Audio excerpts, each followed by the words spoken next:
morning and welcome again to Morning Devotions, and thank you for our time together. This is being posted a little late because we've just now gotten to Caesarea. I'd like you to read with me from Mark chapter 3, beginning with verse 13, a very important thought about the call of God. Jesus went up on the mountainside and called to him those he wanted, and they came to him.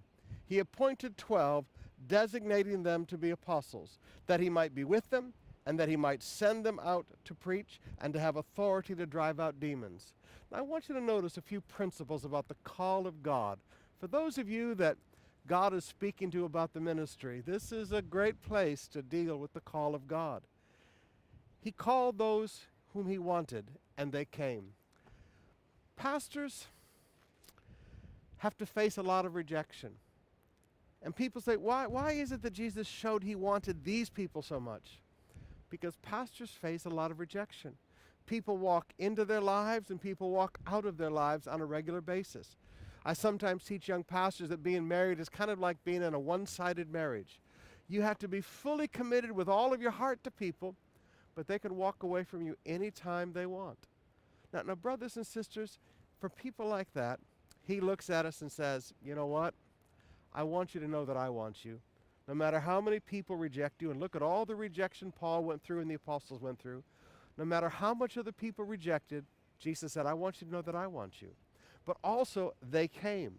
So they wanted him. So it's a twofold desire.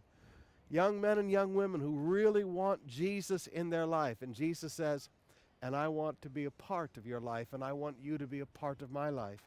And then we see the threefold purpose of the call. Number one, to be with him.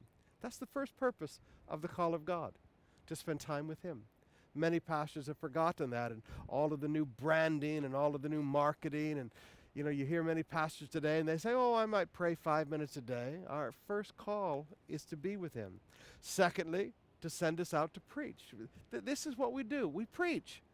I talk to many young pastors, how often do you preach? Maybe once or twice a month. No, you've been called to preach. And thirdly, to have authority to drive out demons. Spiritual authority is given to our life in the ministry. This is not something that just we play with. There's an authority given to us in our lives. But I want to close out coming over to verse 31.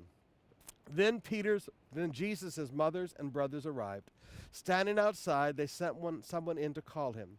While the crowd was around him, they told him, your mother and brothers are outside looking for you. Who are my mothers and my brothers, he asked. Then he looked around at those seated in a circle around him and said, here are my mother and my brothers. Whoever does God's will is my brother and my sister and my mother. Now, brothers and sisters, your family is not going to understand you.